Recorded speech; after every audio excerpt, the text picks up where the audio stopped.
Допрашиваем мы сегодня крупнейшего специалиста по десятку разных специальностей Федора Викторовича Лисицына. И сегодня, в преддверии Дня космонавтики, да еще в день очередного удачного запуска нашего корабля «Союз» на ракете, летающий уже 70 лет. Первая Р-7 запущена летом 1955 года. Мы будем, естественно, его допрашивать по делу о том, куда исчез американский гиперзвук. И по множеству смежных вопросов, естественно, поскольку дело разветвленное. Здравствуйте. Действительно, куда исчез? И почему, и как это связано с Днем космонавтики? С Днем космонавтики это связано напрямую, потому что у американцев был шанс перейти пресловутую линию Кармана 100 километров от земной поверхности, то есть выйти в космическое пространство раньше Гагарина.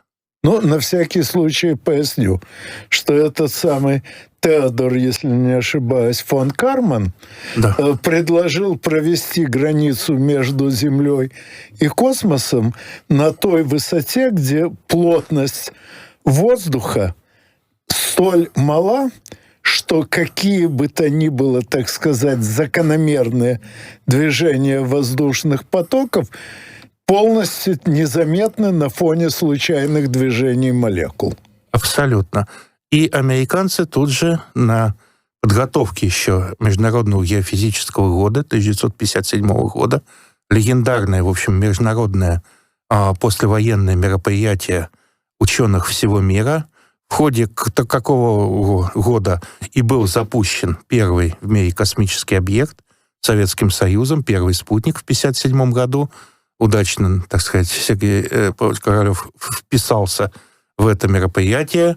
Американцы еще в 1956-м обещали запустить свой спутник, но у них несколько раз не получилось. Первый американский спутник серии «Авангард» — это, по-моему, май 1958 года. Да. У них это несколько раз не получилось, и во многом это было обусловлено чисто ведомственной, так сказать, соперничеством между американской армией и флотом тех лет, занимавшихся космическими программами. Космос тогда был военный у всех. Его научное значение... Напомню, что это самая Р-7 изначально создавалась как межконтинентальная баллистическая ракета для доставки на дом к вероятному противнику термоядерных бомб. Отсюда и грузоподъемность соответствующая, что как раз и позволило на ее основе создать изрядную гамму ракет для космических целей. Гамма была совершенно потрясающая, и если мы сейчас можем говорить о той ракете, которая вывела наших и американского космонавта на орбиту, в ней осталась идея Королёва, в ней остался замысел Королёва, но это как современный 737-й Боинг и первый 737-й Боинг, который тоже полетел там 50 с чем-то лет назад. Дело в том, что ракета Р-7 одноразовая, поэтому каждый раз ее изготовляют с нуля, и каждый раз, когда появляется какая-то новая идея, ее можно немедленно опробовать.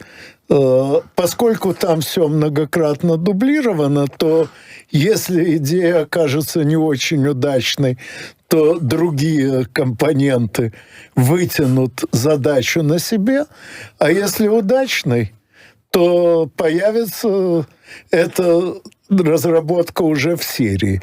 В результате сейчас единственная деталь, которая не поменялась, как и 70 лет назад, электрозапалы для поджигания кислород-керосиновой смеси в двигателях первой и второй ступени крепятся на двух перекрещенных лучинках, вставленных в сопло. Ну, Да. естественно, лучинки выгорают, как только топливо загорится, и, соответственно, ничего не мешает. Все остальное так или иначе поменялось. Там новые материалы, там новые конструкции. Там все усовершенствовано настолько, что малые космические объекты поднимает только вторая ступень, без первой, без вот этих вот боковушек. Да. Но внешне отличить эту ракету все равно невозможно. Ну да, главное, она совершенно запоминающаяся.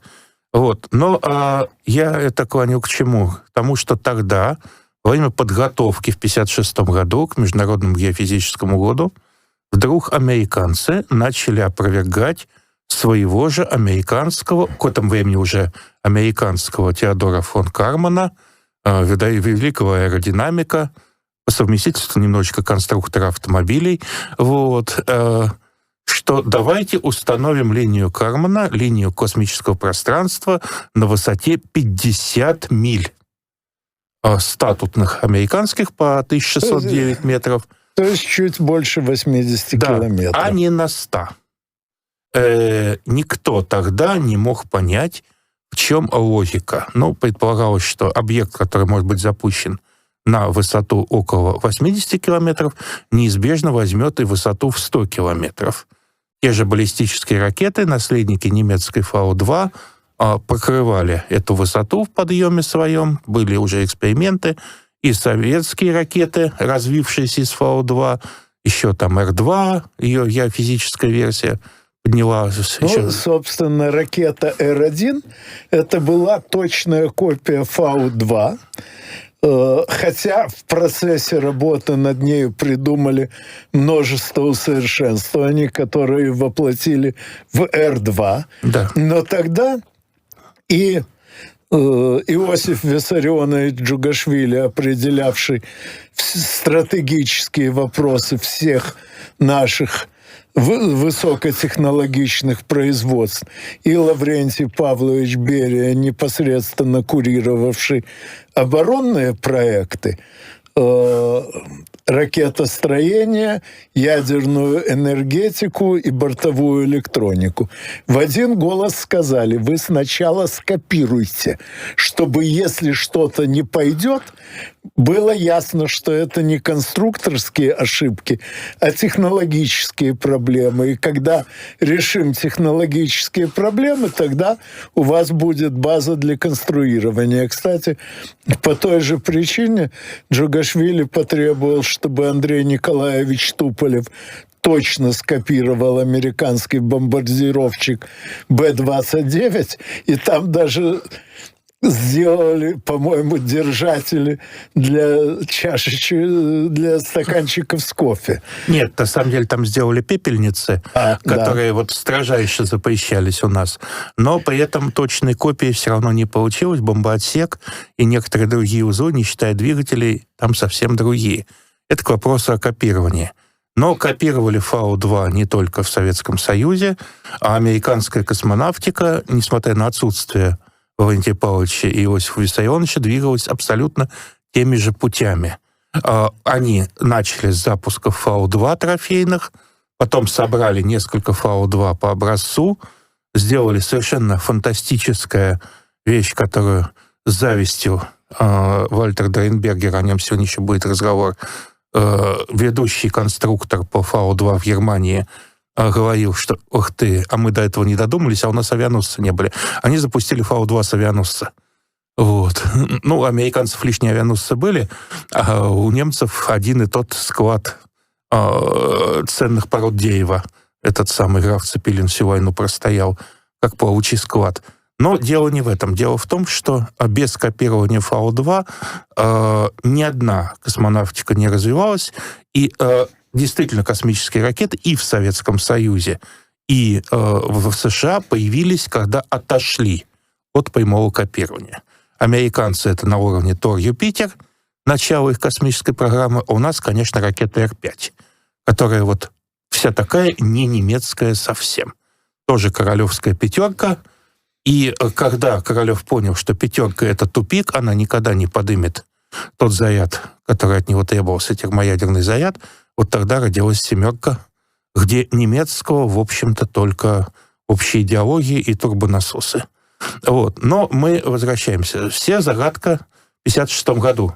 Американцы. Ну, по-моему, турбонасосы и по сей день все применяют. Ну, как их Вальтер изобрел, немец, опять-таки, так вот и все. Пингвина Бог не трогал, он сразу вышел хорошо. Вот. Так и с турбонасосами для реактивных двигателей. Они разные, но у Маска на его «Фалконах» стоят те же немецкие турбонасосы в своей идеологии. Ну, немного другие, конечно, из современных материалов, с современными профилями, рассчитанными лопаток на компьютерах, идеально оптимизированные, но это именно выжать еще несколько процентов эффективности, а не что-то принципиально новое. Но дело не в этом. Дело в том, что американцы настаивают на низкой линии Кармана. Очень странно. Никто тогда не знал, что у американцев есть проект пилотируемого гиперзвукового самолета. И этот проект уже идет в работу. Первый, значит, вариант был с 1955 года, а тот вариант X-15, мы о котором сегодня будем вспоминать неоднократно, формально его работа начата в 1957 году, но фактически 1955 год — это начало работ вот по этому комплексу. И американцы надеялись быстро сделать самолет с жидкостным реактивным двигателем, который сможет выходить в космическое пространство. И если бы им это удалось, а казалось тогда, что никаких препятствий серьезных нет, это проще, чем ракета, это проще, чем вся отработка вот этих ракет и запуска на орбиту. Если нужен прокол, то надо либо ракету по вертикальной, как и запускали уже геофизические ракеты, запускали амбулаторных животных, запускали даже собачек. В 1949 году в Советском Союзе был проект королевской ракеты Р-2, переделанной в геофизическую F-193, если мне память не изменяет. Проект, когда на 193 километра закинуть сразу 2 человек в пилотируемой капсуле, очень тесной, полустоя в скафандрах, на несколько минут по баллистической траектории поднялся, опустился. Ну, как и был первый полет американского астронавта уже после полета Гагарина. Не орбитальный полет, а бросок вверх. Да, не помню, кто это был, Гленн или Шепард. Ну, по-моему, все-таки... Мне кажется, вот, что Шепард. Шепард, по-моему. Ну, вот, как говорится, великие вехи забываются, да. подводят память. Но все это казалось, что ни Гленн и ни Шепард, и с очень большой степенью вероятности первым человеком, который вышел бы в космос, был бы некто Нил Армстронг. Мы его знаем... Тот. Ух ты! Тот. Мы его знаем за совсем другой выход. Судьба этого человека хранила от множества опасностей. Он дважды чуть не погиб на испытаниях американской пилотируемой гиперзвуковой техники. Он чуть не погиб на испытаниях самолета, управляемого не отклонением рулевых поверхностей, а движением рулевых двигателей. То, что потом перешло на шаттл и на советском космическом челноке «Буран» та же самая система управления. Вот. Для того, чтобы он полетел на Луну. Кстати, будь моя воля, я бы, скорее всего, гиперзвуковую конструкцию сделал управляемой путем перемещения центра масс, вот, чтобы она, соответственно, перекашивалась относительно набегающего потока. Да, ну вот как раз... И не выносил бы в поток ничего подвижного. Да, оно же нагревается. Ну, давайте поговорим теперь, что же такое гиперзвук. Так, но прежде чем говорить, сразу же тут вопросы. Некто Павел из Санкт-Петербурга спрашивает, есть ли жизнь на Марсе и что такое жизнь по-вашему? Ну, по-нашему, жизнь — это нечто, способное к саморазвитию и использованию внешних источников вещества и энергии для построения самой себя. Но на Марсе жизнь, может, когда-то и зарождалась, но сейчас, судя по всему, ее совершенно нету. Я абсолютно согласен. Раньше в школьных учебниках советских программах по биологии 80-х годов было 6 признаков живого: размножение и развитие, то есть рост и развитие, способность к размножению, себя точному копированию, вот, энергетический обмен веществ и так далее. Сейчас вирусы решили записать в жизнь, и 2 признака отпали. Энергетический обмен уже стал необязателен, хватает хозяина, то есть можно быть паразитом и быть живым при этом. Но на Марсе жизни по нашим критериям сейчас нет. Есть какие-то совершенно непонятные надежды, что там все-таки может быть в трещинах какие-то микроорганизмы, но при этом с огромной степенью вероятностью когда-то давно на Марсе жизнь была. Вряд ли ушедшие за пределы там бактерий примитивных грибковых. Михаил Журавлев, писатель, по-моему, судя по прежним его публикациям, из Йошкар-Олы, кажется. У него сразу несколько сообщений. Запуск первого искусственного спутника Земли 1957 год, первый полет человека в космос 1961, первый выход в открытый космос 1965, да и многие другие выдающиеся космические события проходили через каждые 4 года. Появилась у меня мысль, что это было связано с пятилетками в СССР. Ну, пятилетки вряд ли. Так, извините, тут звонок, ответим на него. Слушаем вас. Здравствуйте, Александр Юрьевич, Саратов. Скажите, пожалуйста, а почему американцы до последнего использовали советские и российские двигатели? Куда делись их знаменитые двигатели, с помощью которых они якобы попали на Луну? Спасибо. Ну, смотрите, почему по стройках в Москве не используют БелАЗы для перевозки песка и грузов, когда строят дома? Огромные карьерные самосвалы. Куда они деваются? Двигатели F1 для ракеты «Сатурн-5» были абсолютно избыточны для любого рационального применения, кроме одного — для вывода многоразовых космических кораблей.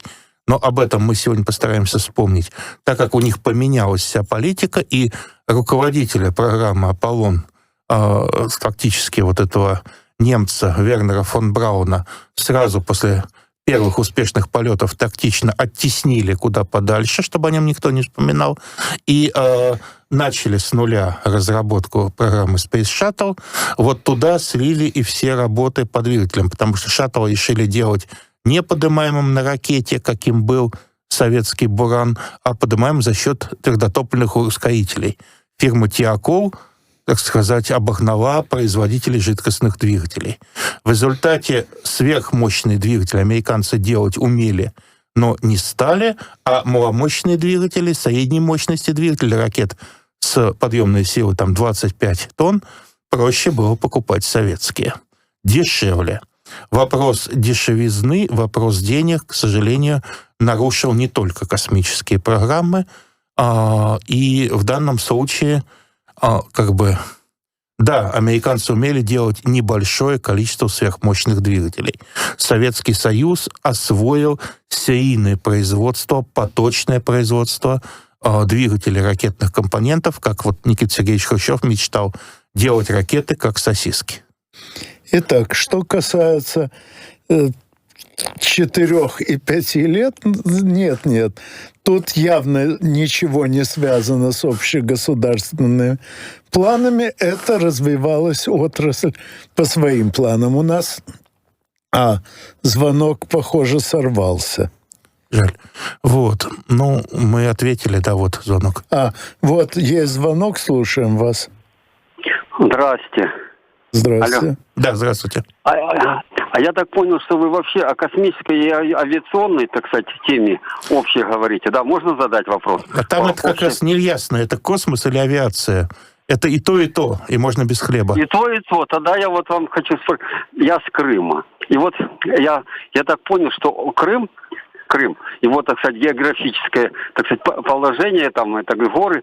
Большую роль они сыграли в развитии российской и советской космонавтики и вообще самолетных дел, так сказать. Ну, во-первых, конечно, идеальная погода Качи, как мы знаем, первого действительно серьезного летного училища. Мы все понимаем, что, допустим, комендантский аэродром около города Ленинграда, Петрограда, Санкт-Петербурга и Качинский аэродром около Севастополя по числу летных дней в году — это две большие разницы. И второе, Крым за счет своих географического положения и так далее был центром долгое время отечественной космической радиоэлектроники, радаров космических, центров связи и так далее, как место наиболее удобное для установки сверхточных антенн, направленных в космическое пространство. Он и сейчас играет эту роль. У нас, к счастью, некоторые комплексы работают до сих пор, те самые советские. Так, ну и до новостей ответим еще на пару вопросов того же Михаила Журавлева.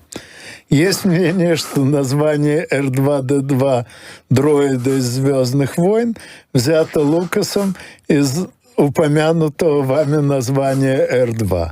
Нет. Нет, не то. Это чисто случайное совпадение. Не так уж много есть коротких запоминающихся названий. Ну и к тому же ракету Р-2 на Западе знали под условным кодовым названием, а ее гражданский вариант, активно применявшийся для геофизических исследований, назывался В-2, вертикаль-2. Да. Тот же Журавлев пишет, развитие космоса всегда было тесно переплетено с военным бизнесом. Он спонсировал новые космические разработки на Западе. Такие военные компании, естественно, продвигали свои интересы. Военизация космоса, создание космического оружия. То, что мы видим сейчас, это, по сути, прямое нарушение заключенного в 1963 году Московского договора о немилитаризации космоса. Что думаете об этом? Дело в том, что Московский договор гласил о невыводе в космос оружия, активных средств поражения.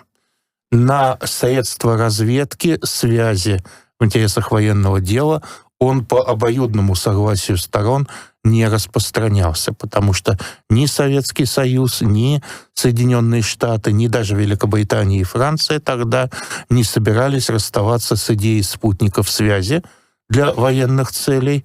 Не секрет, что вся советская система спутников, молний и прочее для обслуживания телевидения — это работа в мирное время, в военное время вся эта группировка спутников с их странными, казалось бы, на тот момент траекториями, обслуживает именно военные нужды, а уж то, что на базе Гагаринского Востока был создан аппарат для космической разведки, фотосъемки, который применялся, тут тоже не секрет. А об остальном после новостей. У нас как раз сейчас есть звонок. Слушаем вас. Здравствуйте. Здравствуйте. Беспокоит Илья и город Астрахань.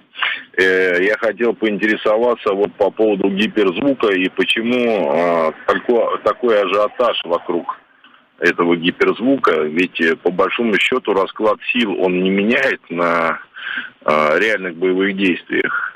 То есть это все тоже старая добрая доставка старого оружия в нужную точку. То есть я имею в виду ядерное оружие, но, насколько мы понимаем, все равно применяться оно не будет, по большому счету. То есть на фоне проведения СВО, допустим, или каких-то других локальных, будем говорить, войн, насколько оно меняет Понятно. расположение. Позволите, я начну, а Федор Викторович продолжит. Во-первых, в боевых действиях его уже применяли. Вспомните удар нашим комплексом «Орешник» по Южному машиностроительному заводу в Днепропетровске. Там ракеты вообще, то есть боеголовки вообще без взрывчатки дошли до подземных цехов построенных в советское время в расчете на ядерные удары. И после этого ни о какой продукции Южмаша уже ничего не слышно. Во-вторых, именно возможность вот такого применения, что боеголовка сама по себе на такой скорости обладает очень серьезным разрушительным действием и в то же время управляемо, может быть точно нацелена.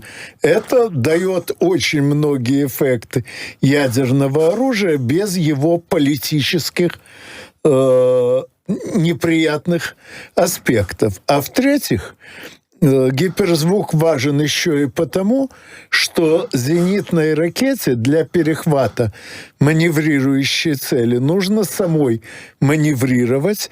И вот прочность тех зенитных ракет, которые сейчас выпускаются или проектируются, недостаточно для того, чтобы они могли перехватить маневрирующую гиперзвуковую боеголовку. Ракета просто сломается при резком повороте. Поэтому до появления новых конструкторских концепций зенитных ракет остановить вот эти маневрирующие гиперзвуковые боеголовки невозможно.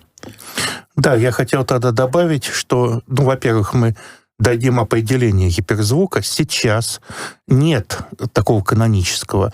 Причем в России и в США к гиперзвуку подходят по-разному, поэтому американцы говорят, что ни орешник, ни кинжал с их точки зрения гиперзвуковым не являются, а в России являются. Если договорились считать, что все, что летит со скоростью 5 и больше скоростей звука, является гиперзвуковым оружием, договорились считать, что если нельзя говорить о 5 махах там, из-за состояния сайды, то тогда 6000 километров в час. Это гиперзвуковое оружие, не помню, сколько это в американских милях. Вот. И главная проблема следующая. А американцы считают, что маневрировать гиперзвуковое оружие или летательный объект должен за счет аэродинамических сил в атмосфере. Наши говорят, что неважно за счет чего, хоть за счет заклинаний и, так сказать, воли небес, лишь бы маневрировал. Вот на этом, так сказать, стоит коренное отличие гиперзвука так, у нас извините, и у них. У нас еще звонок. Да, звонок. Слушаем вас. Здравствуйте.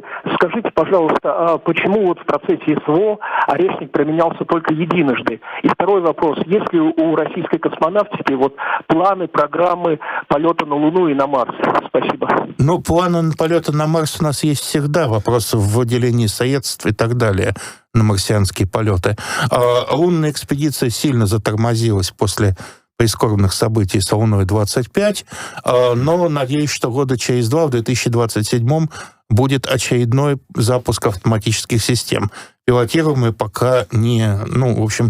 без нормальной разведки автоматами пилотируемые пока не предполагаются. Вот. Это самостоятельные российские программы, а не участие в чьих-то других программах по полетам на Луну, которые в последнее время возобновились очень сильно. Орешник применили один раз, потому что для него, есть характерные цели, которые наши сейчас не спешат по каким-то причинам, мне я не член правительства, чтобы судить об этом, их поражать. Это должны быть бункеры, глубоко укрытые объекты, точечно разбросанные объекты. Смысл орешника еще в том, что поражается несколько точек на определенной плоскости одной ракетой, то есть головки, свободно маневрируя, наводятся каждый на свой индивидуальный объект. Но таких объектов на территории Украины нет, либо по ним почему-то, по каким-то причинам не дают отмашки долбануть. Скажут — долбанут. А я скажу еще, что и без орешника хватает. Так, у нас еще звонок, слушаем. Здравствуйте. Насколько я помню, первый американский космонавт назывался не Шепард, а Джон Гленн. Гленн, Может быть, память меня подводит, вы можете посмотреть это в интернете. Я сейчас с вами нахожусь в прямом эфире. К стыду У меня своему... нет интернета, у нас нет интернета, я просто это помню. Ну вот хорошо, меня вот память подвела. Спасибо вам большое. Ну, а может быть, вы правы, ну, не знаю, ну, хорошо, спасибо. Вот. Ну, тогда вернемся к американской Тут программе. Опять же множество сообщений от Михаила Журавлева.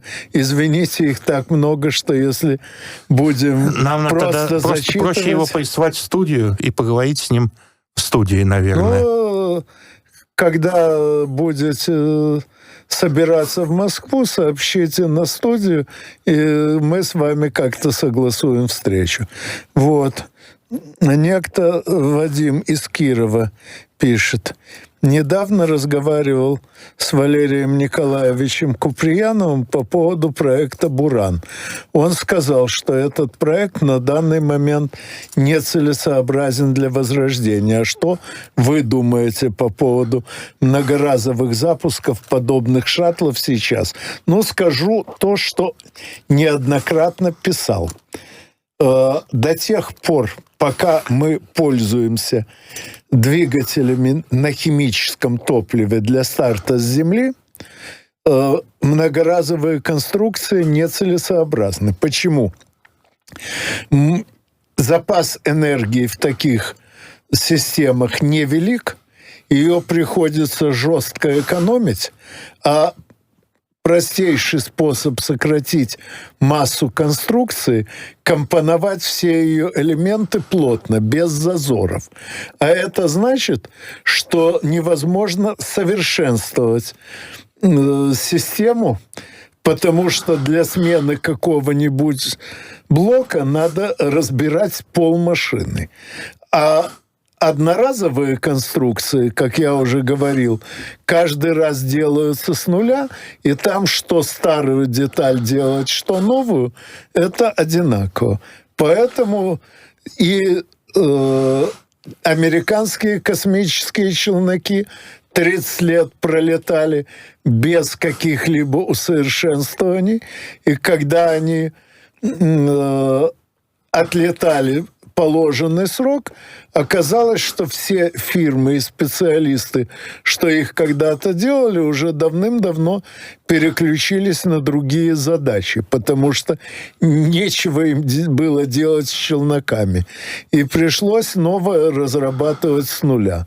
Так вот, пока мы не освоим какие-нибудь более энергетичные системы запуска с Земли, одноразовые системы будут целесообразнее.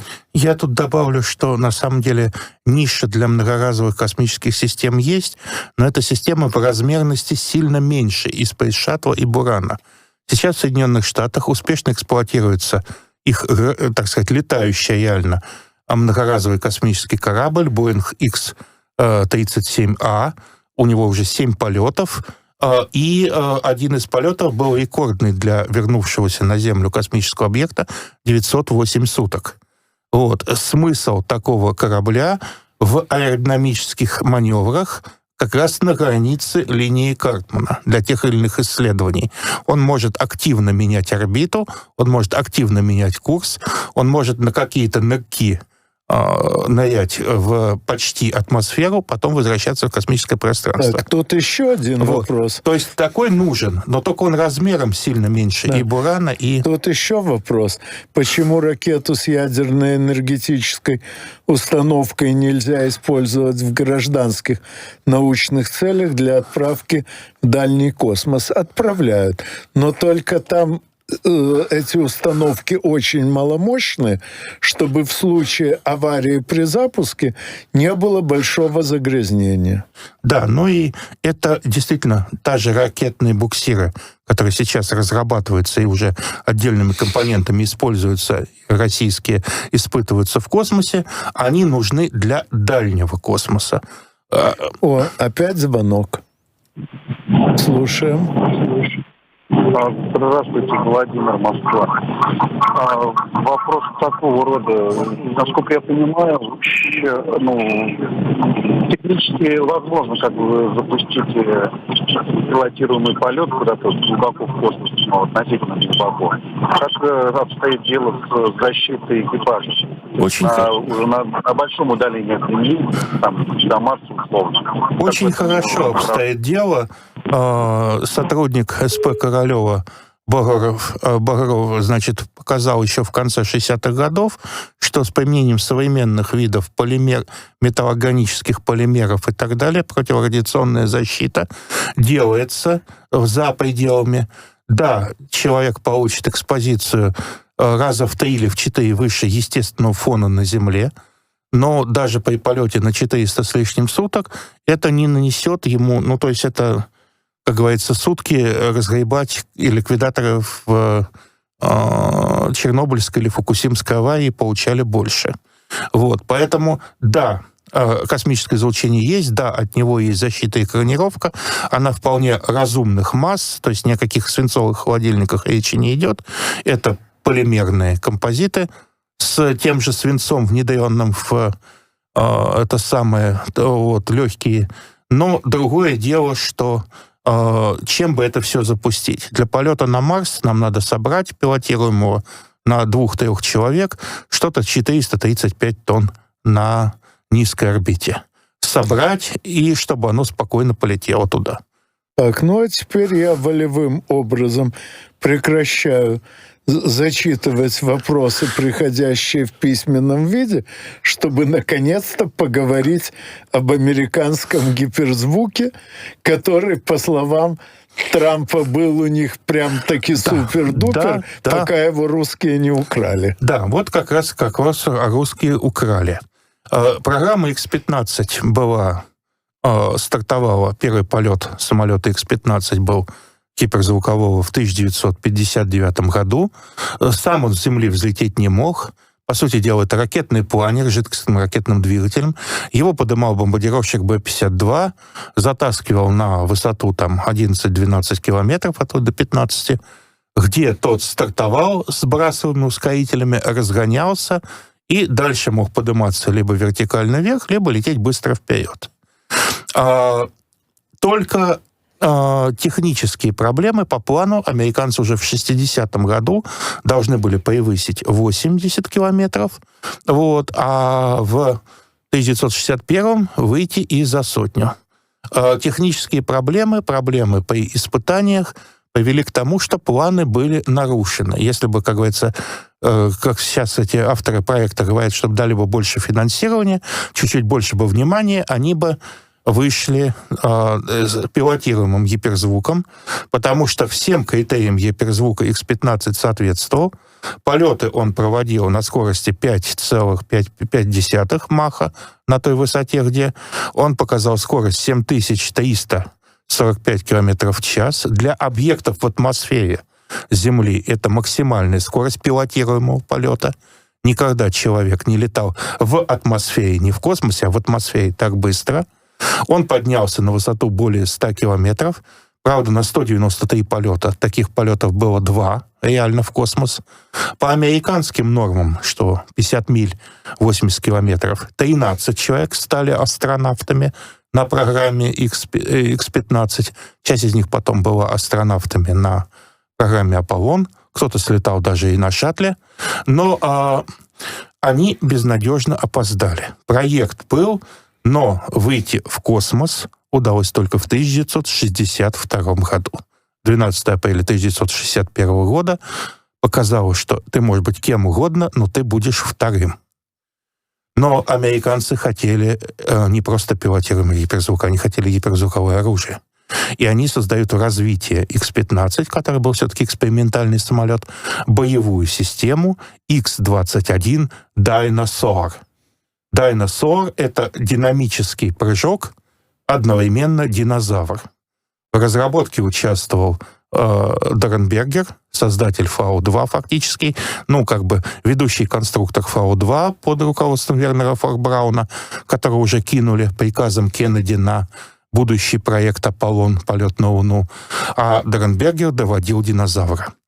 Динозавр собирались запускать со спины их не менее знаменитого разведчика Blackbird, СР-71 был проект, в который уже до 3,5 махов должен был разогнаться, а потом еще этого динозавра запустить.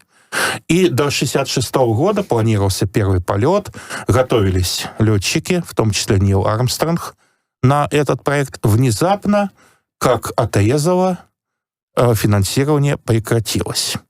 Итак, американцы, имея великолепный задел по атмосферному гиперзвуку, где пилотируемый объект, управлявшийся человеком, аэродинамическими и газодинамическими средствами, то есть рулями и соплами, они имели серийные ракеты ПВО с прямоточными двигателями, которые сейчас, в общем, основой всех гиперзвуковых атмосферных систем считаются. Выпускалась система ТАОС, да, она летала 2,5 маха, но она применялась с 58 года. Советский аналог появился только в 1962-1963. Это знаменитый ЗРК-куб. Круг-куб, вот вся вот эта система. Вот. И американцы обгоняли всех. Что же получилось, почему так произошло? И мы находим врага, который перебил финансирование всех этих программ в Соединенных Штатах. Это успехи американской космонавтики. Сначала средства финансирования ушли на проект «Аполлон», который феноменально, там явных 25 миллиардов тех долларов, гораздо более весомых. Ну, когда Кадиллак можно было за 9 тысяч долларов купить. Вот. И хороший дом стоил 20 с чем-то тысяч долларов, то есть еще останется. А тут 25 миллиардов. Скрытое финансирование по программе «Аполлон» — это еще примерно 20 с чем-то миллиардов долларов. То есть это субподряды, там сцепленные контракты, разработки. Они, конечно, принесли некоторую прибыль, но... А дальше началась эпопея Space Shuttle. И вот под Space Shuttle, формально гиперзвуковой, формально способный входить в орбиту с орбиты в атмосферу на гиперзвуковых скоростях, под Space Shuttle угробили почти все наработки. Дайносор, управление которым отработали тот же Армстронг на самолетах, моделях, когда взяли Starfighter, очень и так без того летающий гроб F-104, плохо управляемый самолет. На нем еще специально загрубили управление. А на Армстронг на нем летал, показывая, что и так можно. Ну, конечно, если ты летчик высшего класса, ты и на заборе полетишь. Вот. Настолько, что потом он выкупил себе этот самолет, сделал его частным и летал на нем у НАСА уже в частном порядке. Так ему понравилось. Я не знаю, это запредельно экстремально вид, так сказать, спорта. Летать на этом для удовольствия, надо нервы иметь. Вот. Недаром его выбрали командиром первой посадочной миссии Аполлона на Луну. Я все-таки считаю, что те американцы, та Америка была совсем другой страной, чем сейчас. Это была страна выдающихся инженеров, высококвалифицированных и ответственных рабочих. Совсем другая страна с совершенно другим и базисом, и надстройкой, как сказали бы марксисты. Сейчас она переродилась в другую страну. И вот тут вылезает вопрос, куда делся американский гиперзвук. Как ни странно, он не выдержал конкуренции с проектом космической системы. Все системы охлаждения, плитки термоизоляции и прочее, отработанные для американских гиперзвуковых устройств 60-х годов, ушли на отработку на шаттл. Все недостатки, потому что делалось это наспех, в соревновании с Советским Союзом в 60-е годы, быстрее это русские сделают первыми. Американцы знали, что, допустим, самолет с прямоточными двигателями делается у нас конструктором Цыбиным, на его макетах уже летает в конце 50-х, начале 60-х, уже летают, испытывают. Да, это пока, конечно, не гиперзвук, но это уже 2 маха с лишним. 3 маха — это сотка сухого, потом серийный, почти 3-маховый истребитель МиГ-25, который закрыл возможность для всех этих черных дроздов летать где не надо, потому что на нем 4-маховые, по сути дела, ракеты воздух-воздух, эти Р-40, как говорится, мы не можем запустить человека на 4 махах, но мы можем свалить, кто к нам прилетит на 3,5. Помните лозунг ПВО? Сами не летим и другим не даем. Вот. Тут и вот сами не летим, и другим не даем. И замечу, в отличие от У-2 пресловутого, на территории Советского Союза, вопреки сказкам и легендам, СССР-71 не летали никогда, не рискнули, особенно если, не дай бог, русские собьют, вот, или просто упадет время от времени. И все это ушло на шаттл. Дефекты и спешка при разработке, попытка обойтись вот ускорителями твердотопливными погубили «Челленджер», где не провели техническое обслуживание после заморозков, попытки понять, как работает теплоизоляция после повреждения, погубили «Колумбию», которую можно было спасти, экипаж, который можно было спасти, потому что на взлете знали, что произошло что-то, но не сделали. Вот. Все это привело к тому, что работы по гиперзвуковым ракетам всерьез возобновились. Дальше программа «Сори», где было больше шума, чем дела, только в 2000-е годы. На сообщениях, что в России продолжают делать свой гиперзвук. И тут у американцев есть успехи. Тот же многоразовый корабль автоматический X-37, который летает, боинговский, вот 7 миссий совершил. Все военные и все очень странные, так сказать, по ним ничего не известно. У них есть провалы, и Трамп, конечно, кричит, что русские украли все. Не русские. Украли ваши же корпорации, украли в честной капиталистической, по Адаму Смиту, в честнейший рыночек порешал честнейшей конкуренции. Сейчас американские гиперзвуковые ракеты повторяют то, что наши делали в 2008-2010 году. Может быть, в 2025, в конце этого года, американцы запустят свою эту беспилотную систему, которая обещает работать на 20 махах. Но обещать, посмотрим, насколько у них получится жениться. Пока Трамп прав. Русские украли. Они украли идею, ее сильно переделав. И хотя наша тоже космонавтика вихнула, я считаю, что программа «Буран» была красивой, интересной, но, к сожалению, ошибкой, повторением американской ошибки. Вот. Но у русских есть задел. Тот задел, который непрерывно делался с конца 50-х годов. Прерывы американцев в разработке привел к таким последствиям, которые мы сейчас видим. На всякий случай очень кратко поясню.